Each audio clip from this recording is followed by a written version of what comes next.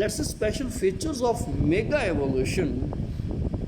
Some following features have been discussed. Like first is it includes experimentation and exploitation of new zone.